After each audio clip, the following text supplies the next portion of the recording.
Aziz ñu ñëw ci Babacar Sy. muy Babacar Sy nekk directeur de l'emploi balaa ñuy ñëw ci li nga xam ne moom moo di signature convention partenariat bi ñu wax tey ji emploi bi bu ñuy wax fan la toll ci biir réew mi. jërëjëf Abdou Aziz ñu ngi lay ziar bu baax di wax ne emploi bi ñi ngi ci liggéey la boo xamante ne ni ministère yëpp a ko sekk parce que suñu ne emploi rek xel yi day nekk ci direction de l'emploi. Tout à fait. Mais sa mission, ce n'est pas de créer des emplois, c'est de faciliter, c'est d'encadrer et d'orienter afin de promouvoir l'emploi. Emploi, mingi pêche, emploi, mingi agriculture, emploi, mingi qui bépp ministère.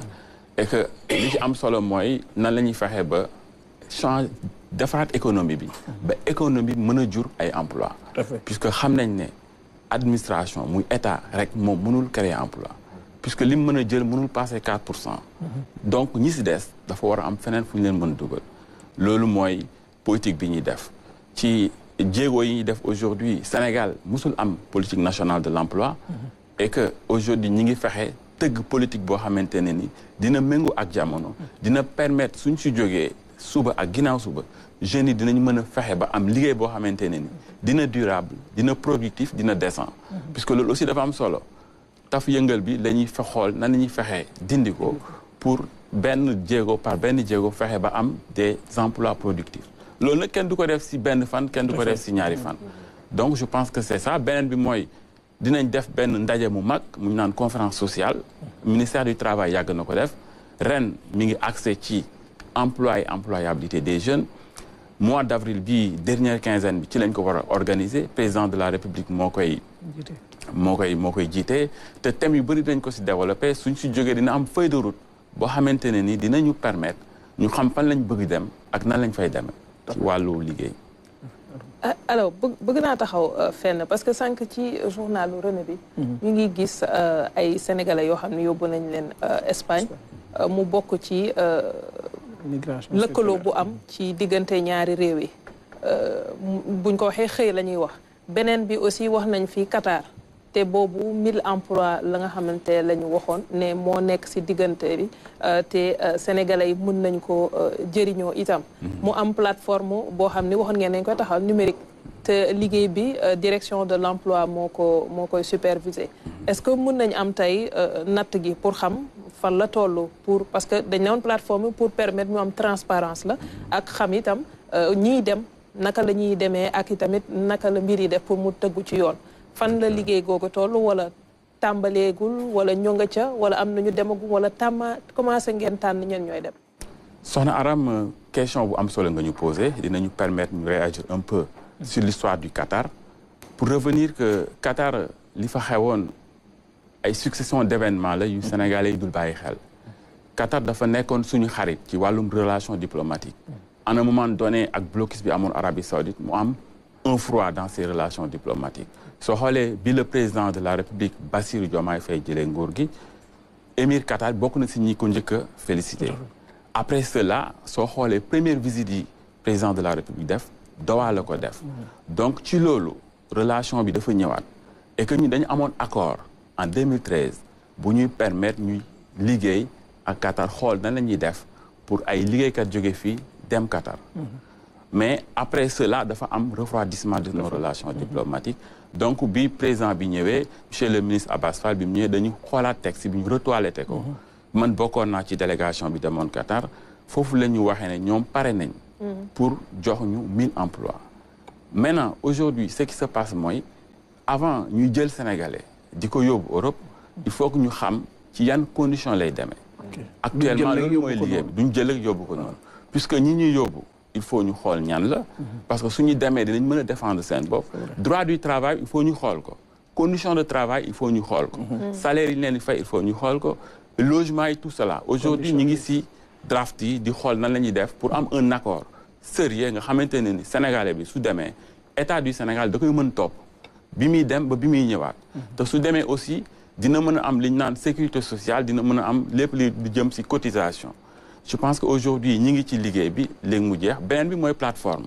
plateforme bi ñi ngi koy tëgg pare na presque d'accord maintenant mënuñu guñ jël kenn di ko yóbbu tant que signé wul la mise en œuvre de cet accord de 2013 ce sera juste une mise en œuvre moom la ñuy signé je pense que fii ak fan yu ndaw dinañ def signature bi su boobaa dinañ communiquer ci nan la ñuy def pour mën a dugg ci plateforme bi pour que ñëpp dugg ñu xam kan ak kan mooy dem.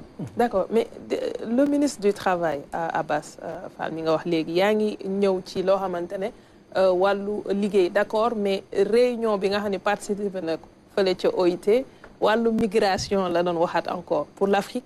On sait que bu ñëwee dina waxal Sénégal mais ci taxawaay gi dafa mel ni kilifa yi ci nekk yi fi nekk wàllu migration bon il disait circulaire, moi je dis économique dafa nekk loo xamante ne ni da ngeen ko nekk di promouvoir.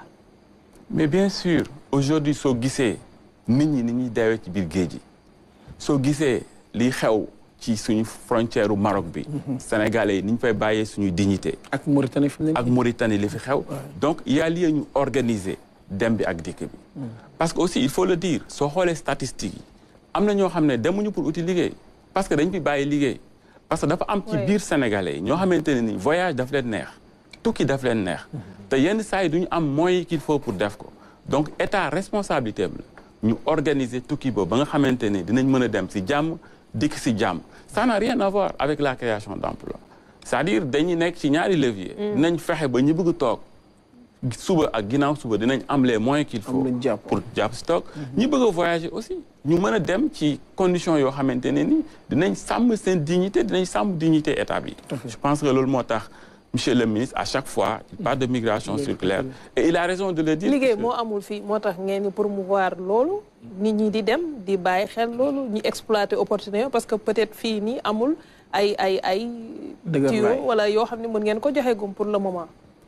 liggéey am na fi amu fi am na ñuy xëy di wàcc am na ñu bëgg dem c'est vrai soo xoolee ñi dem wax naa ko léegi am na si ñoo xam ne dañuy bàyyi liggéey pour dem donc ñooñu il faut ñu gérer leen maintenant li si des mooy aussi il faut le dire dañu nekk ci situation boo xamante ne ni il y a lieu de faire des réformes il y a lieu de revoir tout ce qui a été fait pour permettre aux jeunes d'être vraiment à l'abri de ce besoin-là ñi bëgg a toog dinañ mën a toog je pense que loolu liggéey boobu ñu ngi si dans l'agriculture ñu ngi ci pêche bi ñu ngi ci domaine yu bëri aujourd'hui ñi ngi fexe ba nga xamante ne ni suba ginnaaw suba képp ku bëgg a liggéey di nga am un travail décent et productif boo xamante ne ni su fekkee bëggoo génn si réew di nga fi mën toog tedd fi. agence yi fi teg pour xëyum ndaw yi moom lu seen wàll ci mbir bi. bon agence yi xëyu ndaw yi je pense que xam nga liggéey soo ko bëggee tëgg ça doit être quelque chose de structurel. Tout à fait. Et pas de conjoncturel. C'est-à-dire su xale yi yéexoo rek yëngatu nga xëy jël ay milliards ñëw mel ne da nga dem supermarché jënd ay emploi jox leen. C'est pas périn. demeewul noonu. Et puis soo ko defee aussi 2 ans de les rattraper. Je pense que tout cela ce sera l'objet dans cette conférence sociale-là de revenir sur les politiques publiques d'emploi yi fi mës a am de 1960 à nos jours l'évaluer et xool lan moo ci am njëriñ. tëggaat ko ñu renforcer ko li ci baaxul ñu dindi ko puisque y a une multitude d'agences yoo xamante ne ñi ngi fi te soo xoolee aujourd'hui l'évaluation bi ñu ci def des na xaw na des loo xam ne war nañ ko mën jubanti. bu ñëwee ci li nga xam ne moom mooy xaatim convention bi jëm ci partenariat jëm ci li nga xam ne mooy convention état employeur privé te ji lan moo wudd loolu ak lan lañ ci mën a séentu pour xool tey ji ndaw ñi ci wàllum emploi des jeunes boobu. D'accord convention état employeur dafa nekk benn dispositif bu état du Sénégal teg ci place ci table ji depuis 1987 convention bi day dimbale entreprise yi pour ñu mën a jël ay ndaw di leen utiliser di leen liggéeyloo convention bi objectif bi mooy nan la ñuy fexe ba faciliter la réinsertion des jeunes dans le monde du travail. C'est une convention boo xamante ne ni cette année prévoir nañ jël 3500 jeunes insérés leen dans les entreprises et que état bi day ñëw pour assurer la moitié de l'indemnité de stage. Donc c'est un peu ça la convention état employeur et que alxames bii di ñëw la ñuy xaatim première convention yi. gannaaw suba. convention yi kii direction de l'emploi mooy signer convention yi ak entreprise yi en contrepartie ñoom signer des contrats ak jeunes yi pour ñu insérer leen. Chaque 3 mois état de la direction de l'emploi verse leen la moitié des indemnités yi nga xamante ne ñoom la ñuy fay entreprise. Donc c'est un dispositif très important. La direction de l'emploi day fay état bi tam état bi fay. C'est à frais partagés entre l'État et les entreprises privées pour un peu faciliter la réinsertion des jeunes diplômés. waaw day fekk nga am diplôme bi ba pare ñu soxla la. oui dafa bëri ay pàcc am na stage mën nga def apprentissage. mën na am SMH am na ñoo xam ne sax soo xoolee ci contrat bi am na boo xamante ne ni ñu ngi ko wax incubation jeune bi nga xamante ne nii commencé na liggéey dem ba si benn jamono mu bëgg a demal boppam kooku mën nañ ko dimbale. pour que mu mën a nekk ci entreprise boo xam ne da koy boot le temps que ay laafam sax comme ni ñu koy waxee pour mu mën a naawal boppam. beneen bi mooy sage koo xamante ne ni am na diplôme mosul am liggéey puisque li. coono bi fi nga ko gisee mooy fi mu jógee mooy soo xoolee entreprise yi suñuy recruter à chaque fois dañ lay laaj expérience professionnelle te ki génn école nag 5 ans wala 10 ans 10 ans wala 5 ans ki génn école mënu ko am loolu moo tax ñu teg dispositif bi pour permettre aux jeunes d'avoir au moins un premier emploi maintenant li ci am solo ren mooy convention bi la plupart du temps mi ngi doon am rek diggante Dakar Thiès ak la région de Diourbel. Maintenant dañu bëgg fexe ba toutes les régions gis seen bopp ci convention man dañ koy yaatal dañ koy yaatal beneen nouveauté bi aussi mooy dinañ fexe ba nga xamante ne ni entreprise yi nga xam ne xale yi suñ fa demee dinañ mën a am liggéey bu dëgër ba nga xamante ne ni soit su 2 ans yi jeexee wala su 1 an bi jeexee ñoom dinañ leen mën a recruter wala suñ fa jógee aussi dinañ am ci seen CV benn expérience bu leen di permettre facilement dinañ mën a am liggéey c'est un peu ça la convention nationale état employeur bi nga xamante ne nii ñu ngi koy bëgg a lancer alxames sous la présence du ministre Abass Fall. 3000 et quelques nga wax. 3500 jeunes insérés cette année en 2025. alors le ministre du travail ñëw na fii RSI. tout à fait te ci waxtaan mi am na lum ñu xamal moo di ne 300 000 ndaw yu bees dañuy ñëw sur le marché de l'emploi chaque année.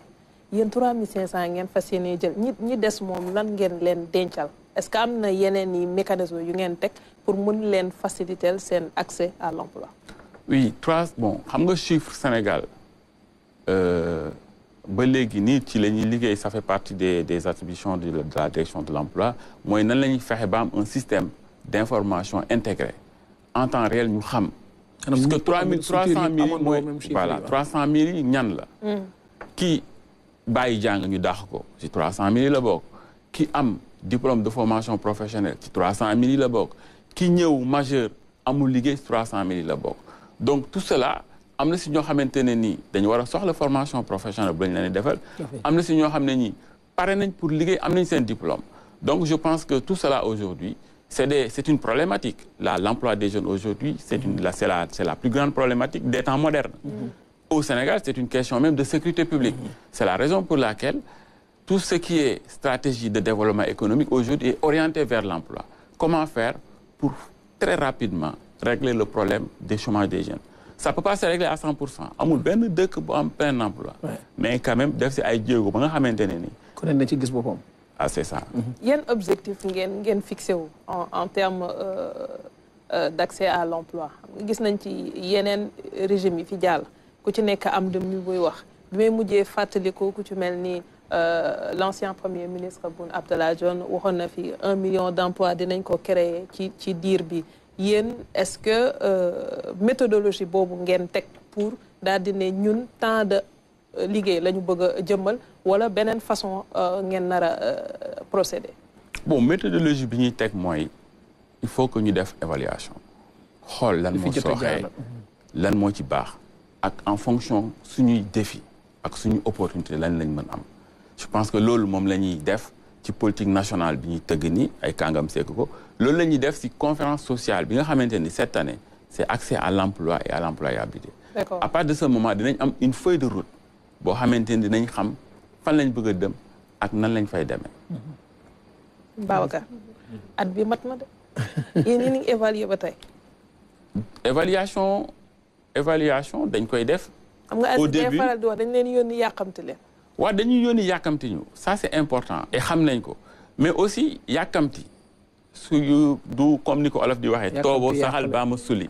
c'est-à-dire il faut un temps pour faire quelque chose de durable. suñ bëggee def lu baax lu sax lu wéy il faut que quand même mu am benn temps boo xamante ni dinañ ci nekk pour def ko mu normal mënoon nañ xëy jël ay milliards xëy bu woo booy dafa leen ay contrat ça s'est passé comme ça ñu ne wéy quelque mais après c'est pas des contrats c'est pas décent est-ce que c'est même un emploi Puisqu'aujourd'hui, avec tout ce qui est licenciement dans la fonction publique, on parle de licenciement. Mais pour nous licencier, moi, comme contrat de travail. Contrat de travail, moi, moi, je suis di liggéey su weer bi deewee ñu fay la nga am kilifa. Mais en réalité, aujourd'hui, soo xoolee la plupart, je parle par exemple de la direction de l'emploi, ñi nga xamante ne nii ñun dàquñu kenn amul benn nit bu ñëw yëkkati bu la mën a indil benn note bu ne ñu dañ ko licencier. Ce qui se passe mooy ay contrat de travail à durée déterminée yu jeex yu ñu renouveler wu wala un projet bu recruter ay nit projet bi jeex c'est des contrats de travail arrimés au projet, le projet a pris fin. Ñi nga xamante ne nii dañ ñëwoon recruter leen juste parce que dañ leen recruter puisque ça s'est passé comme ça. La direction de l'emploi mu war a am 30 personnes am 800 personnes. Ah oui. À la direction de l'emploi ngay fekk ay nit yoo xamante dañ leen recruter te amuñu place bu ñu toog. dañ leen doon wax dem leen ba place am. ñoo xam dañuy xëy xamuñu li ñuy def. En réalité, c'est ce qui s'est passé. Loolu moo xew ci dëkk bi. Maintenant ñooñu on licencié wuñu leen soo demee nag ba sa contrat jeex yaa xayti nag te xamawoon looy def. C'est même à la limite vous permettre d'aller chercher un travail puisque ça c'est pas un travail. dañ doon toog en réalité muy dox. C'est ce qui s'est passé man li ma xam sama direction loolu moo fa xew. Mais amul kenn ku mën a indil la une lettre de licenciement signée d'avril 2024 à aujourd'hui Soxna. mais am na yeneen département wala yeneen entreprise yoo xam ni ay nit jóg nañu dañoo dàq nañu loolu yokk li mu chômeur te yow yaa ngi wax ni dimbali nit yi ñu am xëy moo leen yitteel. wala mooy xëy. ngeen yegg si rek ñi am ay ñoo xamante ne dañoo ñàkk seen liggéey. xam nga dama la wax léegi xëy mooy foo xam da nga fay xëy ñu lay jox liggéey ngay liggéey su weer bi dee ñu fayal. mais ki nga xamante ni weer bi dee ñu fay ko te daawul def dara kooku su ne dañ ko dàq tamit lan la doon def. C'est important aussi. Je pense que c'est des questions qui sont là. Bon, yenn saa yi dañ leen xaw mere puisque di ngeen dem ba ci biir xam exactement ce qui se passe. daa dem xool kan moo fi nekk kan moo fi war a nekk puisque le profil est important. Le poste avant nga koy lancer il faut mu soxla ko. C'est-à-dire ñun dañ soxla journaliste. dañ leen dem uti journaliste. mais dañuy dem uti ay nit ba pare di xool kii fii lañ koy def comme un sélectionneur alors que. oui demee noonu. yaa ngi bëgg a yokk Habib. Directeur c'est le devoir de réserve ak yenn obligation yi moo tax dugg ci mais bu ñu dee audit des ressources humaines dañu ne nañu xool ndax li ñu prévoir par rapport ak mission service bi les livrables qu'on attend du service ak ñi ñuy jël ñu bokk ci service bi méngoo na. Y a la notion d'employabilité qui est au cœur de cette est-ce que ñi ñu jël am nañ xam-xam be xarañte bi ci war ba mën a ñëw RTS nekk fa caméraman wala mu nekk fa monteur wala mu nekk fa présentateur comme ni mu ko waxee nag boo jëlee koo xam ne amul qualification benn bërëbu liggéeyukaay bi amul fa benn rëdd bu mu fay rëdd bu significatif amul dara lu mu fay def lu jëriñ bërëb bi lu jëriñ askan amul plus-value quoi. mais kooku sànni sa xaalis la ci mbooy géej gi ci mbooy gi de sorte que la question, l'une des questions fondamentales de l'emploi des jeunes, c'est d'abord l'employabilité et la compétitivité. Lu tax ma ci insisté maa ngi leen doon wax sànq la fuite des cerveaux chez les travailleurs sociaux. Oui. C'est parce qu'ils sont très compétitifs. boo demee Europe bëri na services sociaux xam diggante France Belgique la fa nekk ci ay travailleurs sociaux sénégalais.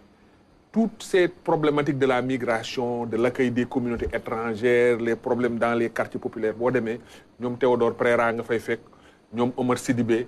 boo demee Canada ñoom Ndeye Fatou Gueye ñoom Marie-Louise Souga Diouf ñu nga foofu noonu donc employé privé dafa am sens mais bu ñu lay employé. dafa war a fekk yow. boo ñëw nga am loo yokk service bi. d'accord Aziz waaw. waaw damay ñëwaat ci benn laaj. waaw ci signature convention bi tey jii ñan lañ fay xaar ak entreprise yi nga xam ne ñoo war a dalal ndaw ñi tànn nañ leen ak tànneef bi naka la demee. bon ni mu demee mooy tey c'est juste la cérémonie qui alxames lay nekk le 20. Cérémonie officielle bi la pour lancer pour wane ne aujourd'hui commencé nañ signer les premières conventions entre l'État du Sénégal et les entreprises privées yi nga xam ne ñoom ñoo war a jël ndaw yi pour le moment ce sera juste une signature symbolique de 10 entreprises maintenant avec le temps on a am nañ benn plateforme digitalisée boo xamante ne ni képp ku bëgg a inscrire en tant qu'entreprise mën nga dugg inscrire sans pour autant ngay déplacer wu aussi am na base de données boo xamante ne ni ak ay emploi bu nekk ci pôle emploi yi bu nekk ci mission locale yi boo xam ne xale yi mën nañ dem foofu ñu inscrire maintenant ni muy demee mooy ñun on ne choisit pas on propose on choisit les entreprises mais on ne choisit pas les stagiaires c'est-à-dire entreprise yi ñu signé ak ñoom dañ naan kii signé nañ ak moom dinañ ko jox 20 dinañ ko jàppale ci 20 travailleurs yoo xam ne moitié bi la ñuy fay dañ koy proposer une base de données danaan ma 10 journalistes laa soxla 10 monteurs laa soxla 10 caméramans ñu dem ci base bi xool ñi fa nekk envoyé ko c'est à lui de choisir duñu dugg ci relation individuelle bi relation de travail bi entre entreprise bi ak stagiaire bi. Très bien merci beaucoup directeur gërëm nañ la bu baax ngeen bàyyi dàq bi nag. dàq amul de.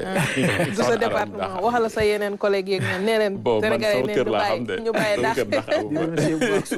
Souleymane Kane ñuy yombalal ñëw bi fii tey. oui ñu ngi koy remercier. waa Ngouloum gis naa leen ñuy commentaire rek. ñuy commentaire ñu ci page bi di commentaire. waaw maa ngi leen di nuyu bu baax waa Ngouloum.